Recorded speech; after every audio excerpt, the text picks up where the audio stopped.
सन्निधिं कावेरीं भद्रा च कृष्णवेण्या च गौतमी भागीरथीति विख्याता पश्य गंगा प्रकीर्तिताः చేసేసి ఆ నీళ్ళలో ఉండే పుష్పం తీసుకోండి. ఆ పుష్పంతో నీళ్ళలో ఓమని రాయండి. ఓంకారేణ లిఖిత్వా పూల మీద పండ్ల మీద టెంకాయల మీద పూజా ద్రవ్యాన్ని సంప్రోక్ష్య తర్వాత వినాయకుడి మీద కలశం మీద చల్లండి.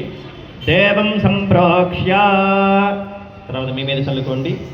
ఆత్మాంజ సంప్రోక్ష్య అపవిత్ర పవిత్రో సర్వావస్థాంగతోపి వా యస్మరేత్ పుండరీకాక్షం సబాహ్యాభ్యంతరస్తుతిః పుండరీకాక్ష పుండరీకాక్ష పుండరీకాక్షాయ నమః గణపతయే నమః అనుకుంటూ కుడి చేతిలో పుష్పం పట్టుకొని స్మరణ చేసుకుంటూ ఉండాలి.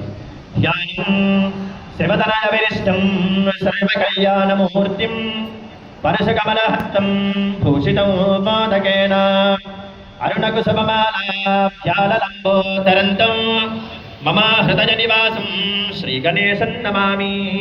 ఆ పుష్పం స్వామికి సమర్పించండి. మహాగణాధిపతయే నమః స్మరామి ధ్యాయామి ధ్యానం సమర్పయామి ఆవాహయామి సువర్ణరత్నగజత హేమ సింహాసనం సమర్పయామి. పంచపాత్రలో పుష్పం వేస్తున్నారు కదా, ఆ పుష్పంతో నీళ్లు తీసుకొని వినాయకుడికి చూపించి పల్లెలో వదిలేసేయాలి. అలా 3 సార్లు పంచపాత్ర నుండి పుష్పం తీసుకొని నీళ్లు తీసుకొని స్వామివారికి చూపించి పల్లెలో వదిలేసేయాలి 3 సార్లు.